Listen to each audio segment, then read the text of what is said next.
নমস্কাৰ ভাইটি ভণ্টিসকল, তোমালোক সকলোকে সপ্তম শ্ৰেণীৰ অসমীয়া পাঠ্যপুথিৰ 10 নম্বৰ ক্লাছটোলৈ স্বাগতম জনাইছোঁ। আৰু আজিৰ এই ক্লাছটোত আমি ডিছকাছ কৰিম, তোমালোকে দেখিছাই প্ৰত্যাহ্বান নামৰ যিটো লেচনটোৰ যিমান তোমালোকৰ ইম্পৰ্টেণ্ট বস্তু আছে, যিমান ইম্পৰ্টেণ্ট কুৱেশ্যন আছে, প্ৰতিটো কুৱেশ্যনৰ আনচাৰ আজিৰ এই ভিডিঅ'টিত তোমালোকে পাবা। চ' ভিডিঅ'টো শেষলৈকে চাবা, ক্লাছটো সম্পূৰ্ণ শেষলৈকে কৰিবা, ঠিক আছে। মনোযোগ সহকাৰে কথাবিলাক শুনি যাবা, নিজে বহি কলম লৈ ল'বা।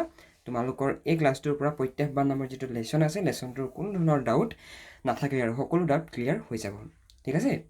তো 1 নম্বৰতে দিছে তোমালোকক কিছুমান উত্তৰ দিয়া প্ৰশ্ন, ঠিক আছে। চমুকৈ উত্তৰ দিয়া এনেকুৱা ধৰণে দিছে যে সৰুকালত প্ৰিন্সি গগৈয়ে ওচৰ চুবুৰীয়া আৰু সমাজৰ পৰা কেনে ব্যৱহাৰ পাইছিল। প্ৰিন্সি গগৈ কোন? প্ৰিন্সি গগৈ এজনী ছোৱালীৰ নাম, ঠিক আছে। নামবিলাক মনত ৰখাবা, কিয়নো তাই মানে শাৰীৰিকভাৱে অকণমান মানে হেৰি আছিলে, কি বুলি কয়, বিশেষভাৱে সক্ষম ছোৱালী আছিলে, মানে শাৰীৰিকভাৱে অকণমান বিশেষভাৱে সক্ষম বুলি ক'লে বুজি পাইছে তোমালোকে। আৰু বিকলাংগ এনেকুৱা ধৰণৰ শব্দ ব্যৱহাৰ কৰিব নালাগে, যাৰ নেকি হাত এখন নতুবা ভৰি এটা নাই, নতুবা যি নেকি শাৰীৰিকভাৱে অলপ বাধাগ্ৰস্ত, ঠিক আছে, তেওঁলোকক আমি তেনেকৈ ক'ব নালাগে। তেওঁলোকক যদি আমি তেনেকৈ কওঁ, তেতিয়া তেওঁলোকে অন্তৰত আঘাত পায়, ঠিক আছে।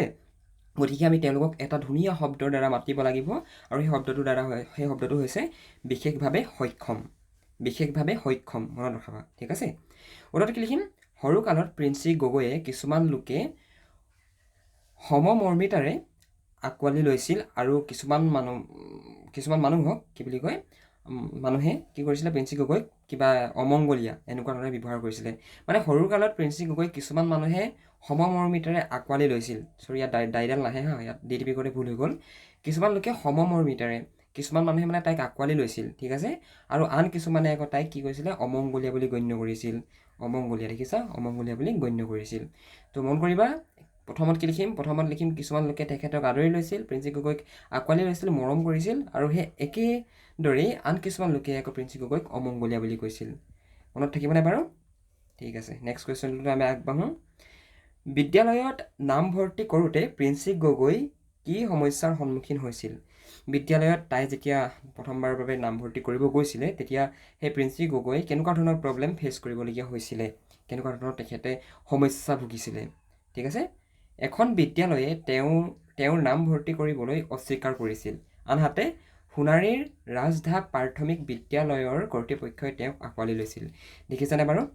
আমাৰ অসম তথা সমগ্ৰ ভাৰতবৰ্ষতে এতিয়াও এনেকুৱা কিছুমান স্কুল আছে য'ত নেকি বিশেষভাৱে সক্ষম ল'ৰা ছোৱালীবিলাকে পঢ়িব নোৱাৰে মানে তাত, ঠিক আছে। গতিকে তাইও যিহেতু বিশেষভাৱে সক্ষম আছিল, শাৰীৰিকভাৱে তেখেতে অকণমান দুৰ্বল আছিল, গতিকে সেই প্ৰিন্সি গগৈকো এখন স্কুলে মানে তেখেতক তাত নামভৰ্তি কৰিবলৈ নিদিছিল মানে, ঠিক আছে। নামভৰ্তি কৰিবলৈ অস্বীকাৰ কৰিছিল। আনহাতে আন এখন স্কুল সোণাৰীৰ ৰজাধাপ প্ৰাথমিক বিদ্যালয়, ঠিক আছে। এই ৰজাধাপ প্ৰাথমিক বিদ্যালয়ৰ যি কৰ্তৃপক্ষ, যি কৰ্তৃপক্ষ মানে অফিচৰ মানুহখিনিৰ কথা বুজায়, ঠিক আছে। সেই ৰজাধাপ প্ৰাথমিক বিদ্যালয়ৰ কৰ্তৃপক্ষই তেখেতক আঁকোৱালি লৈছিল। কাক আঁকোৱালি লৈছিল? প্ৰিন্সি গগৈক, ঠিক আছে। পঢ়া শুনা কৰাৰ লগতে প্ৰিন্সি গগৈৰ কি কি বিষয়ত ৰাপ আছে? পঢ়া শুনা কৰাৰ উপৰিও প্ৰিন্সি গগৈৰ ছবি অঁকা আৰু গীত গোৱা বিষয়ত ৰাপ আছে। এইটো গান গোৱা বুলি লিখিব পাৰা, এনেকুৱা ধৰণে লিখিব পাৰা, ঠিক আছে। একেটাই মিনিং বুজায়, এইবিলাক সমাৰ্থক শব্দ নহয় জানো। তোমালোকৰো কিছুমানৰ হয়তো পঢ়াৰ উপৰিও কিছুমানে হয়তো ছবি আঁকি ভাল পোৱা, কোনোবাই হয়তো গান গাই ভাল পোৱা, কোনোবাই হয়তো কবিতা লিখা, ঠিক আছে। চ' সেইবিলাকে হৈছে আমাৰ কি বুলি কয় এইটো, আমাৰ এক্সট্ৰা কিবা এবিলিটিছ, সেনেকৈ ক'ব লাগিব, এক্সট্ৰা এবিলিটিছ বুলি ক'ব লাগিব। দুৰ্ঘটনাত পতিত হোৱাৰ পাছত জুলি বৰুৱাৰ মনত কি ভাৱ জাগি উঠিছিল? দুৰ্ঘটনাত পতিত হোৱাৰ পাছত, তাৰমানে দুৰ্ঘটনা হৈ যোৱাৰ পাছত, দুৰ্ঘটনা ঘটাৰ পাছত, মানে তেখেতৰ লগত যে দুৰ্ঘটনাটো ঘটিছিলে জুলি বৰুৱাৰ লগত, সেই জুলি বৰুৱাৰ লগত ঘটা দুৰ্ঘটনাটোৰ পৰৱৰ্তী পৰ্যায়ত জুলি বৰুৱাৰ মনলৈ কেনেকুৱা ধৰণৰ ভাৱ আহিছিলে, মানে সেইটোকে আমাক সুধিছে। দুৰ্ঘটনাত পতিত হোৱাৰ পাছত জুলি বৰুৱাৰ মনত বৰ অসহায় অনুভৱ হৈছিল। সীমাহীন বিষাদ বেদনাই, এইটো গেপ এটা দি ল'বা, ঠিক আছে। সীমাহীন বিষাদ বেদনাই তেখেতক আৱৰি ধৰিছিল, চকুৰে ধোঁৱা কোৱা দেখিছিল, আৰু নানা চিন্তাই জুমুৰি দি ধৰিছিল। মানে যেতিয়া মানুহৰ এক্সিডেণ্ট হয় ন, এক্সিডেণ্ট হ'লে কি হয় জানানে, শাৰীৰিকভাৱে যিহেতু ডাঙৰ এক্সিডেণ্ট হ'লে হয়তো আমাৰ হাত এখন ভাগি যাব, হয়তো আমাৰ ভৰি এটা ভাগি যাব, নহয় জানো। গতিকে তেনেকুৱা ধৰণৰ এক্সিডেণ্ট যদি মানুহৰ লগত হৈ যায়, তেতিয়া মানুহৰ মানে চেল্ফ কনফিডেঞ্চটো নাইকিয়া হৈ থাকে। জীয়াই থকা যিটো মানুহৰ আশা যে মই জীয়াই থাকিম, এইটো কাৰণে মই জীয়াই থাকিম, সেই জীয়াই থকা আশা মানুহৰ মনৰ পৰা নাইকিয়া হৈ থাকে, ঠিক আছে। গতিকে তোমালোকে যদি গাড়ী মটৰ চলোৱা, চাইকেল চলোৱা, তেনেহ'লে সদায় ৰুলবিলাক ফ'ল' কৰিবা, প্লাছ লাহে লাহে চলাবা। ঠিক আছে। এইবিলাক বহুত ডাঙৰ কথাও। ক্ষন্তেকৰ কাৰণে আমি আনন্দ কৰিবলৈ গৈ গোটেই জীৱনটোৰ কাৰণে ঘূণীয়া হৈ যাবলগীয়া হোৱাটো বহুত মানে ডাঙৰ কথা। তোমালোকৰ মা দেউতাৰ কি হ'ব সেইবিলাক কথা ভাবিবা। সেইকাৰণে বৰ বাইক চলাব জানিলেও বৰ স্পীড কৰি কিনে বাইক নচলাবা। সংগ্ৰামজ্যোতিয়ে ক'ত চিত্ৰকলাৰ প্ৰাৰম্ভিক শিক্ষা লাভ কৰিছিল? সংগ্ৰামজ্যোতিয়ে গুৱাহাটীৰ আৰ্টিষ্ট গিল্ডৰ পৰা চাৰুকলাৰ 5 বছৰীয়া ডিপ্ল'মা লাভ কৰিছিল। সম্প্ৰতি নিজাববীয়াকৈ তেওঁ চিত্ৰাংকন কলা কেন্দ্ৰ নামৰ প্ৰতিষ্ঠানত শিক্ষাদান কৰে। মনত ৰাখাবা, Guwahati artist guild. Guwahati artist guild. তোমালোকে যদি গুৱাহাটীৰ পৰা চাই আছা তেনেহ'লে জনাবাচোন, তোমালোকৰ ইয়াৰ ওচৰতে নেকি। মই যোৱা নাই বাৰু, গুৱাহাটী গৈছোঁ, বাট ইয়াতে যোৱা নাই, মানে গুৱাহাটী আৰ্টিষ্ট গিল্ডত নাই যোৱা মই। ঠিক আছে। তাৰ পৰা তেখেতে 5 বছৰীয়া ডিপ্ল'মা লাভ কৰিছিল, আৰু ডিপ্ল'মা লাভ কৰাৰ পিছত বৰ্তমান সময়ত সম্প্ৰতি সময়ত মানে এতিয়া মানে, ঠিক আছে, মানে পৰৱৰ্তী পৰ্যায়ত সমসাময়িক সম্প্ৰতি সময় এইবিলাক শব্দৰ অৰ্থ বুজি পোৱা চাগে তোমালোকে নিশ্চয়। তাৰপিছত কি কৰিলে, ডিপ্ল'মা লাভ কৰি পিছত গৈ কি কৰিলে, নিজৰ এখন চিত্ৰাংকন কলা কেন্দ্ৰ খোলে। ঠিক আছে। খুলি পিনে তাতে নিজে শিক্ষাদান দিয়ে, আৰু সিয়াতে সি মানে চলি আছে। সংগ্ৰামজ্যোতি কি বিষয়ত পাৰদৰ্শী? সংগ্ৰামজ্যোতি চিত্ৰশিল্পত পাৰদৰ্শী। মানে সংগ্ৰামজ্যোতি কোনটো বিষয়ত খুব চোকা, মানে কোনটো বিষয়ত তেখেতৰ পাৰদৰ্শিতা আছে? সংগ্ৰামজ্যোতিৰ চিত্ৰশিল্পত পাৰদৰ্শিতা আছে। চিত্ৰাংকনৰ সৰ্বভাৰতীয় প্ৰতিযোগিতাত বহু বঁটা পুৰস্কাৰ সংগ্ৰামজ্যোতিয়ে বুটলিবলৈ সক্ষম হৈছে। এনেকৈ লিখিব পাৰা তোমালোকে, যিহেতু এইবিলাকত 1 নম্বৰ আহিব। ইমান কণ লিখিবলৈ ক'লে পাৰা। বুটলিছে তো নিলিখি বুটলিবলৈ সক্ষম হৈছে, এনেকৈ লিখিব পাৰা তোমালোকে। একো নাই, যি মন যায় তাকে লিখিব পাৰা। আপোনাৰ দৰে মোৰো 2খন হাত আছিল কবিতাটি কোনে ৰচনা কৰিছিল? আপোনাৰ দৰে মোৰো 2খন হাত আছিল, এই কবিতাটো কোনে ৰচনা কৰিছিল? এই কবিতাটো জুলি বৰুৱাই লিখিছিল। হয়তো জুলি বৰুৱাই পৰৱৰ্তী সময়ত মানে এক্সিডেণ্ট হৈ যোৱাৰ পাছত জুলি বৰুৱাই হয়তো হাত 2খন নাইকিয়া হৈ গ'ল, মানে হাতত হয়তো তেখেতে বহুত জোৰকৈ আঘাত পাইছিলে। ঠিক আছে। হয়তো হাত 2খন তেখেতৰ কাটিবলগীয়া হৈছিল। ঠিক আছে, গম পাইছা? অ'কে, উত্তৰ দিয়া, এইখিনি মন কৰা এতিয়া। কোনখন বিদ্যালয়ে প্ৰিন্সি গগৈক আঁকোৱালি লৈছিল? এখন বিদ্যালয়ে যিহেতু প্ৰিন্সি গগৈক আঁকোৱালি নলৈছিল নহয় জানো, আন এখন বিদ্যালয়তো প্ৰিন্সি গগৈক আঁকোৱালি লৈছিল। আৰু সেই স্কুলখনৰ নাম আমি অলৰেডি পঢ়ি আহিছোঁ, যে সোণাৰীৰ ৰজাধাপ পদকে নহয় দেই, ৰজাধাপ প্ৰাথমিক বিদ্যালয়ৰ কৰ্তৃপক্ষই প্ৰিন্সি গগৈক নামভৰ্তিৰ বাবে আঁকোৱালি লৈছিল। ঠিক আছে। এজোপা বৰগছ হৈ ছাঁ দিব বিচাৰোঁ, ইয়াত জুলি বৰুৱাই কাক আৰু কিয় ছাঁ দিব বিচাৰিছে?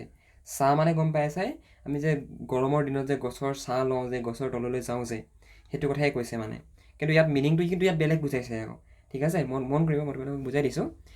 জুলি বৰুৱাই এজোপা বৰগছ হৈ সকলোকে ছাঁ দিব বিচাৰোঁ, এই বুলি কৈ তেখেতে জুলি বৰুৱাই অনাদৰ মাজত জীয়াই থকা দিব্যাংগসকলৰ বাবে অন্ন, বস্ত্ৰ আৰু আৱাস নিশ্চিত কৰাৰ সপোন দেখিছে। দিব্যাংগসকলৰ সম্ভাৱনাক সাকাৰ ৰূপ দি বৰগছ হৈ ছাঁ দিয়া কথা ভাবিছে। বুজি পালানে? চোৱা, যিহেতু জুলি বৰুৱাইও এক্সিডেণ্টত নিজৰ কিবা হেৰুৱাইছে, ঠিক আছে, নিজৰ শৰীৰৰ এটা অংশ হেৰুৱাইছে। গতিকে তেখেতে মানে কি কৰিছে, যে তেখেতে এইষাৰ কথা কৈছে যে কি মই বৰগছ হৈ সকলোকে ছাঁ দিব বিচাৰোঁ। মানে আমাৰ সমাজত যিসকল দিব্যাংগ লোক আছে, যিসকল বিশেষভাৱে সক্ষম লোক আছে, তেওঁলোকক আমাৰ জেনেৰেল মানুহবিলাকে সমানভাৱে নাচায়। মানে আমি এটা বৰ বেলেগ দৃষ্টিভংগীৰে চায় মানুহবিলাকে, গম পাইছানে বাৰু? ইয়াৰ এটা হাত নাই, ভৰি নাই, কথা ক'ব নোৱাৰিলে হাঁহে, কোনোবা যদি কলা হয় তেতিয়াও হাঁহে, কোনোবা যদি কুকুৰে কোনোবা হয় তেতিয়াও সমাজৰ মানুহখিনি হাঁহে। গতিকে সেই যিসকল দিব্যাংগ লোক, সেই যিসকল বিশেষভাৱে সক্ষম লোক, সেই লোকসকলৰ বাবে অন্ন মানে কি, খাদ্য, বস্ত্ৰ আৰু বাসস্থান। অন্ন, বস্ত্ৰ আৰু আৱাস মানে খাদ্য, বস্ত্ৰ আৰু বাসস্থান। ঠিক আছে, এইকেইটা নিশ্চিত কৰাৰ তেখেতে সপোন দেখিছে। মানে এইখিনি সেই বিশেষভাৱে সক্ষম আৰু দিব্যাংগ লোকসকলৰ বাবে যোগান ধৰিবলৈ তেখেতে মানে সপোন দেখিছে। যোগান ধৰিব বুলি মানে এইটো তেখেতৰ এটা ড্ৰিম মানে। ঠিক আছে, সকলোৰে এটা ড্ৰিম থাকে। মোৰো ড্ৰিম আছে যে মই যদি ডাঙৰ হৈ যদি বহুত টকা ইনকাম কৰোঁ, মই এতিয়া নিজৰ বিজনেছ কৰি আছোঁ, বিজনেছত যদি মই ভালদৰে ছাকচেছ হৈ যাওঁ প্ৰত্যেকটো ডিষ্ট্ৰিক্টতে এখন বৃদ্ধাশ্ৰম খুলিম মই। সেইটো মানে মোৰ ড্ৰিম হয়। মই তোমালোকৰ আগত আজি ৰিভিল কৰি দিছোঁ, সেইটো মোৰ এটা ডাঙৰ ড্ৰিম। বাকী মোৰ মাৰ্চেডিছ লোৱা, মই বাহিৰত গৈ হেৰি কৰা, এইবিলাক মানে মানুহটোৱে তেনেকুৱা নহয়, সেনেকুৱা ধান্দা মোৰ মনলৈ নাহেই, গম পাইছানে? চ' সেইটোৱে মানে তেখেতৰ সপোন হৈছে এইটো, দিব্যাংগসকলৰ বাবে খাদ্য, বস্তু, বাসস্থানৰ যোগাৰ কৰা। দিব্যাংগসকলৰ সম্ভাৱনাক সাকাৰ ৰূপ দি বৰগজুৱে চাহ দিয়াৰ কথা ভাবিছে। এতিয়া দিব্যাংগ যদিও তেখেতৰ শৰীৰৰ এটা অংগ নাই যদিও, তেখেতলোক বিশেষভাৱে সক্ষম যদিও, তেখেতৰ মাজতো এটা মানুহে সোমাই আছে, তেখেতৰ এটা আত্মা আছে, ৰাইট? তেখেতলোকৰো কিছু ক্ষেত্ৰত পাৰদৰ্শিতা আছে, টেলেণ্ট আছে, ঠিক আছে? কিন্তু তেখেতলোক দিব্যাংগভাৱে, তেওঁলোক বিশেষভাৱে সক্ষমভাৱে জেনেৰেল মানুহবিলাকৰ নিচিনা তেওঁলোকে আগুৱাই যাবলৈ সমাজৰ পৰা ছাপোৰ্ট নাপায়, ঠিক আছে? 3 নম্বৰ কুৱেশ্যন, সংগ্ৰামজ্যোতিয়ে বৰ্ণময় আৰু প্ৰাণৱন্ত ৰূপত চিত্ৰ অংকন কৰি নিজে কেনেকৈ সফলতা অৰ্জন কৰিলে লিখা। কিছুমান এনেকুৱা মানুহ আছে যেতিয়া ছবি আঁকিব ছবিটোত একদম জান দি দিয়া নিচিনা, একদম জীৱ দি দিয়ে ছবিটোত। ছবিটো এনেকুৱা ধুনীয়া ছবি আঁকে, সেই ছবিটো চাই থাকিব লাগে। তো সেইটোকে কৈছে বৰ্ণময় আৰু প্ৰাণৱন্ত, যিটো নেকি আমাৰ প্ৰাণে লাইক কৰে, যিটো নেকি আমাৰ হৃদয়ৰ পৰা ওলাই আহে যে ৱাও আমেজিং, গম পাইছা? সেই চিষ্টেমটো বুজাইছে, সেই চিনেৰিঅ'টো বুজাইছে। অ'কে, সংগ্ৰামজ্যোতিয়ে এতিয়ালৈকে বিভিন্ন চিত্ৰাংকন প্ৰতিযোগিতাত অংশগ্ৰহণ কৰি সৰ্বভাৰতীয় পৰ্যায়ত অনেক বঁটা লাভ কৰিছে। আনহাতে পঞ্চম ভাৰতীয় কলা প্ৰতিযোগিতাত দিব্যাংগসকলৰ জীৱন সমৃদ্ধিৰ শিতানত প্ৰথম পুৰস্কাৰ লাভ কৰিছে। আকৌ ৰাষ্ট্ৰীয় সংহতিৰ কলা মাধ্যমত ৰূপ দিবলৈ আয়োজন কৰা কলা প্ৰদৰ্শনীত ভূয়সী প্ৰশংসা অৰ্জন কৰিছে।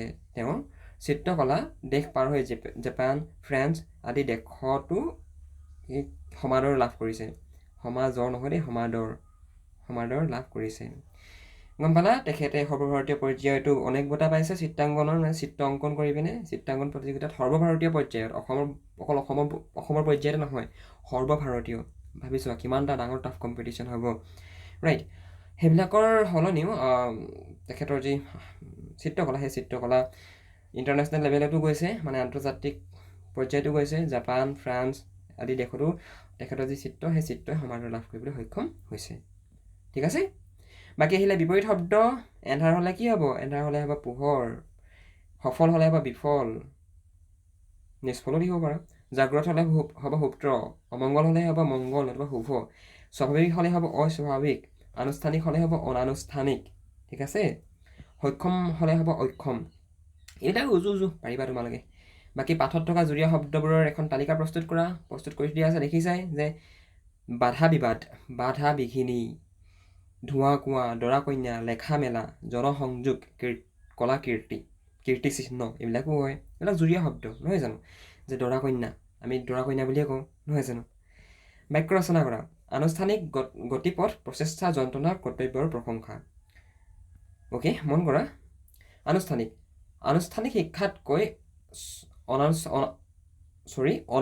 শিক্ষাতকৈ আনুষ্ঠানিক শিক্ষা আজিও এক আৰ্হি।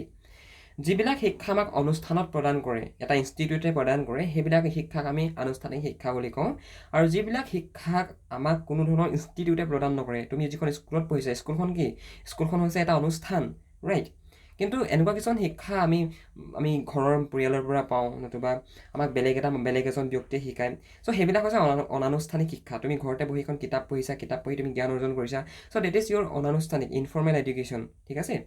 এণ্ড এইটো হৈছে আনুষ্ঠানিক শিক্ষা। আনুষ্ঠানিক যিবিলাক স্কুল, কলেজ নতুবা যিকোনো এটা ইনষ্টিটিউটে, যিকোনো এটা অনুষ্ঠানে যেতিয়া দিব, সেই তেনেকুৱা ধৰণৰ শিক্ষাক আনুষ্ঠানিক শিক্ষা বুলি কোৱা হ'ব। মনত থাকিলে নাই বাৰু? গতিপথ। জীৱনৰ গতিপথত প্ৰধান হেঙাৰ হ'ল এলাহ। তুমি জীৱনত যদি আগুৱাই, এইটো জীৱনৰ ৰাস্তা, ঠিক আছে? এইটো জীৱনৰ ৰাস্তা, মন কৰা, এইটো জীৱনৰ ৰাস্তা, এইটো তোমাৰ সপোনটো, এইটো তোমাৰ ড্ৰিম, এইটো তোমাৰ সপোনটো, ঠিক আছে? তুমি হৈছা মানুহটো এইটো। এতিয়া এই ৰাস্তাটোদি গৈ থাকিলে কিছুমান বস্তু হেঙাৰ হৈ আমাক থিয় দিয়ে, কিছুমান বস্তু আমাক বাধা দিয়ে। কিহে বাধা দিয়ে? প্ৰথম বাধা দিয়া বস্তুটো হৈছে এলাহ।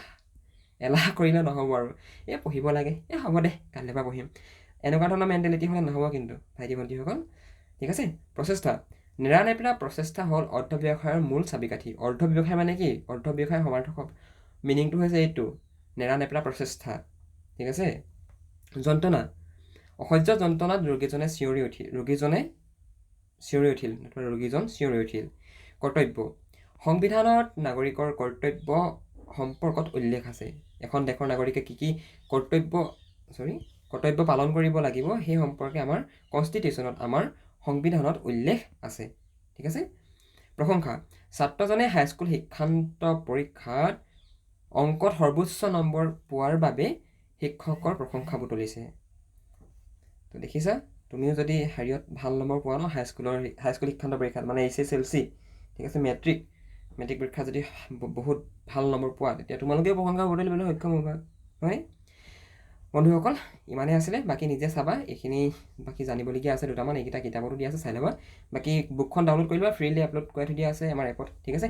বাই বাই, বেলেগ এটা ক্লাছত লগ পাম।